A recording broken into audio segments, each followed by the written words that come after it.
Hey there guys, and welcome back. On this week's show, we got ourselves some show updates.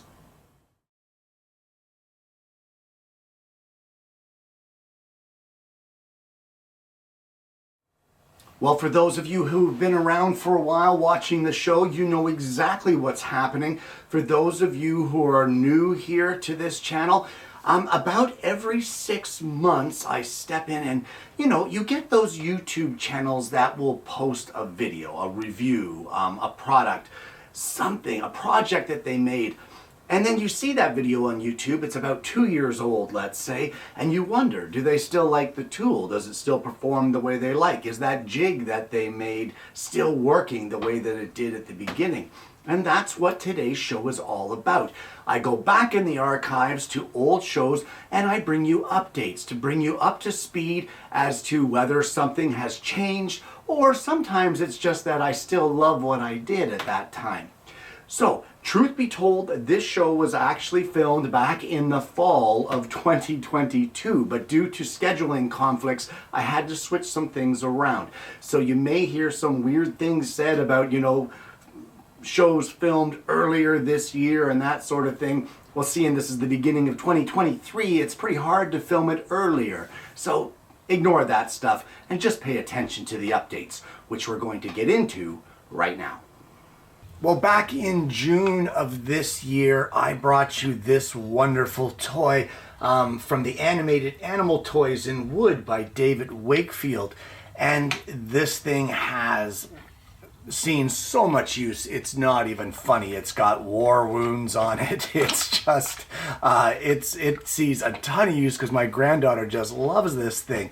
But these toys in the book by David Wakefield, they are meant to be push toys.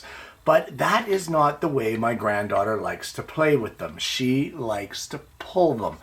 So I have added, and this is the update, I added a small piece of paracord. It's about 1.5 feet long, and I turned a knob for it so that it makes it easier to hold. There's a hole big enough to fit the paracord down through the top, and then a larger hole at the bottom so that you can tie and seal a knot, and it holds it quite securely on there.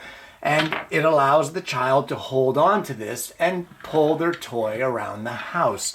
So I would suggest, honestly, that if this is the way that your child wants to play with this toy, that you could add a rope.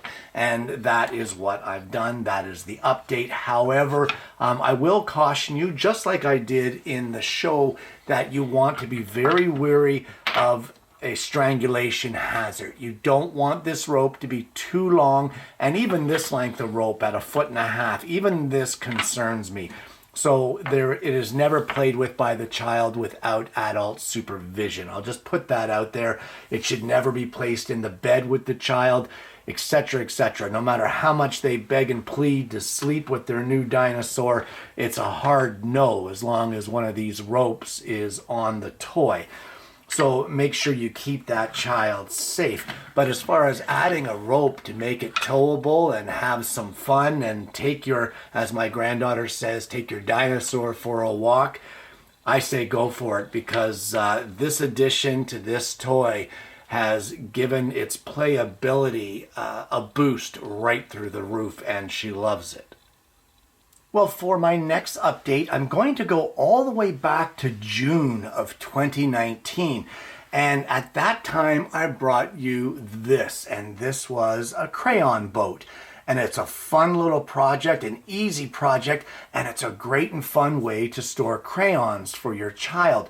However, at the time, I can't remember the exact dimension that I drilled for the crayons, but after actually putting it into use, like for me to place the crayons into that hole, it was absolutely no problem. However, for a 2-year-old little girl to be coloring, she ended up having problems because the crayons had to be pulled perfectly vertically out of those holes. Otherwise, they would jam. They were just too tight. And it made it so that if the child didn't have their full motor skills developed yet, and who does at 2 years old, it just made it a frustration. So she would actually flip this thing upside down and just dump the crayons out of it. So what I've done for the update here, guys, is we have made the holes a little bit larger, quite a bit larger. As you can see now, the crayons actually jiggle around in there. But that has provided a way for her to be able to place the crayons in very easily. If she doesn't pull them out perfectly vertically, it doesn't matter. You can just yank them out. She's not snapping off her crayons. She's not getting frustrated with it. It's a great update, and although for someone who might be a little OCD, those crayons don't sit perfectly upright anymore, they kind of sit at all different angles, who cares? Because it makes it much more enjoyable for the child and makes it much easier for them to use. So if you're going to venture forward to making some of these crayon boats, make the holes just a little bigger. I believe I made these 3/8 of an inch. It really makes its usability for the child much easier, and it increases the fun. Getting frustrated trying to get out a crayon is no fun for anybody, especially me. Okay, so for the third update on today's show, it is not about a project. It's not about a jig or a tool. What it's about is the website. Guys, this website of mine for the show is an ongoing process. It's an ongoing project. It is continually updated. So if you haven't been there in a while, check it out. Acutabove Woodworkings, don't forget the S, woodworkings.com. A lot of you have said, you know, oh, I went there at some cabinet site. Well, that's woodworking.com. So Acutabovewoodworkings.com, and every month, guys, there's viewer photos at it from your projects. You can send your projects and your photos of them to Kenny E at Acutabovewoodworkings.com. And what I do, I get so many submissions that I print out the names of everybody that sent them. I cut up the little slips of paper, I put them in a big bowl, and my wife draws 5 names. And those 5 people get their projects posted on the website. So if that is something that interests you, by all means, please send me the pictures. It doesn't mean that you're going to get on the website, but it means that you're in the draw to go in the photos for that month. Every month there's 5 new submissions added to the website, and I love seeing your work. As well, about every month, month and a half, I add a new article to the website. Sometimes it's about tools. Sometimes it's about how to do things. Sometimes it's just informational. But check it out. Check out the website. It's always updating. It's always renewing. I know I've mentioned it before here on the show, but it's always good to get another mention to bring it to the forefront of your guys' minds so that you can check it out. Also, don't forget that any pattern that I offer here on the show, any toy, any jig, anything like that, any one of the patterns that I design that I offer on the show is right there on the website, available for free download. You go there, you click on the free patterns section, and you will see a photo of the finished product. You will see the pattern for free download. It's a PDF pattern, and you will also see the accompanying tutorial video, which would be the show that I did the project on. So guys, check out the website. It's always updating. It's always something new on there. So check it out. See what you like. Let me know. Shoot me some feedback through the contact form. Well, it was back in November of 2021 that I brought you a 7-part series on making this, which was the Toys and Joys 1929 Ford stake bed truck build. And at the time, the entire model was finished with Danish oil. And as much as I liked the project, and I liked the way that the Danish oil brought out the colors and the natural tones of the woods, the cherry and the walnut, I was never really happy with the finish on it. And then at some point in time, you guys know, I've gotten into this HVLP spraying, and I decided that I was going to make the 29 Ford my first victim, I guess, of my spray. And this is the result. Guys, This HVLP spraying brings the models to a whole new level of wicked. And it is one of the easiest things I think I've ever attempted to do in the shop. At least it came very easily to me. I use a water-based varnish. Satin is the final finish because I don't really like super shiny.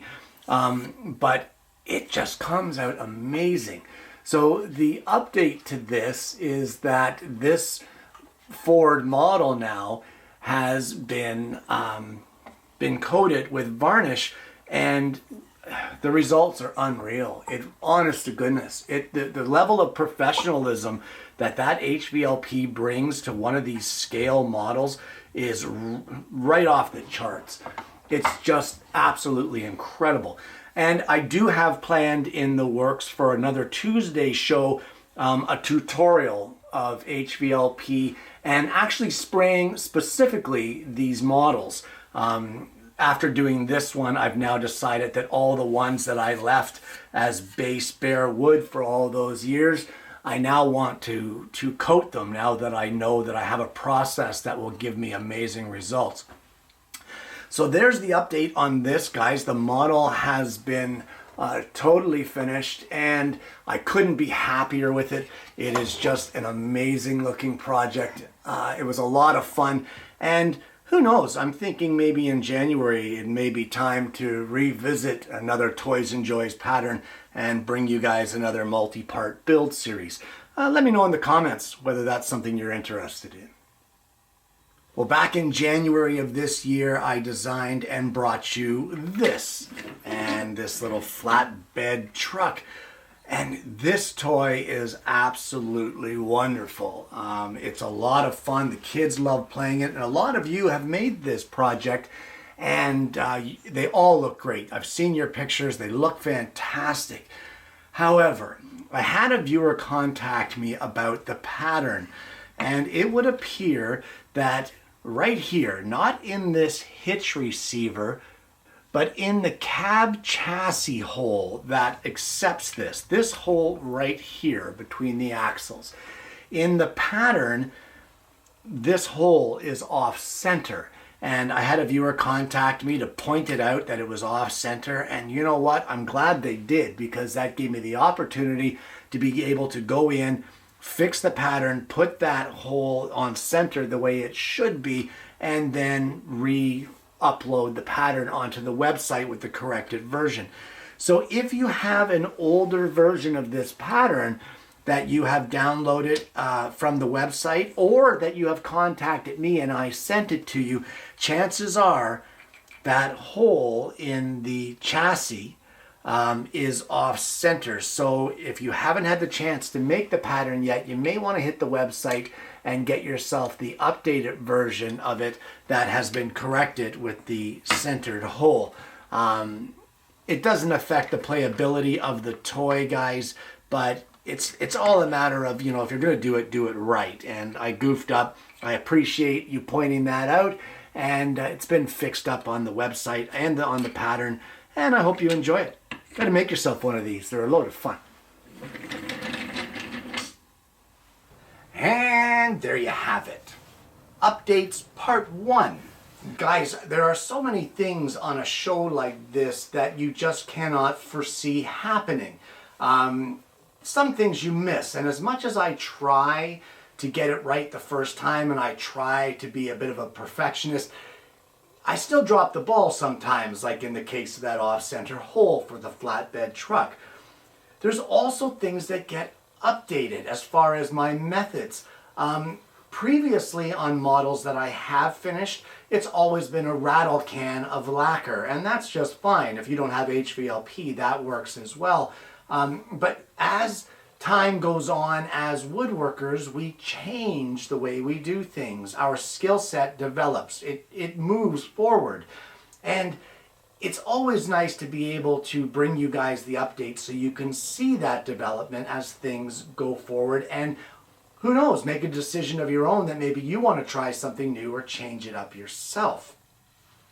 Of course, there's always mistakes, and like I said, things that you don't foresee, like the holes in the crayon, because It was tested when it was first made by an adult. Well, someone that's older anyway. I'm not going to claim to be a grown-up. But it was tested by someone that has a lot of dexterity. 54 years of dexterity to lift out these crayons and be able to color without having an issue and put them back in. So it never dawned on me or never came to my mind that maybe a 2-year-old or a 3-year-old may not have that same dexterity, and therefore the problem arose. And until it was tested kind of in the field with an actual child using it, you really can't foresee those problems. And that is going to happen no matter how good you are, no matter how much you plan, no matter how much you think ahead. So guys, if you have a project that you've made and it didn't work out the way you think or you thought it was going to, or it's not 100% perfect, don't sweat it. These update shows, if nothing more, they show that regardless of the amount of experience you have, regardless of how long you've been doing this, you are never able to foresee all the issues that are ever going to come up with that project. But that's part of the fun. That's part of the learning curve. That's part of the experimentation of it. That's part of the problem solving. And it's what keeps me motivated to continue to keep going and make new projects and new adventures and try new things in the shop. So don't look at this show as something like, wow, that was a screw up and he had to fix it. Look at it as it was a learning experience and I'm bringing you what I learned from the projects that I made. Guys, I want to thank you so much for tuning in this week. I hope you've enjoyed today's show. These updates are a lot of fun and it allows me to bring you up to date on what's been happening with them. So, guys, thank you so much for tuning in this week. I hope you found it useful. If you haven't already, please consider liking and subscribing to the channel. You click the bell, then you won't miss the notifications of the future episodes of the show and future updates. Guys, I hope you've enjoyed this, and more importantly, I hope you're going to join me again next week when I bring you yet another Alternative Tuesday.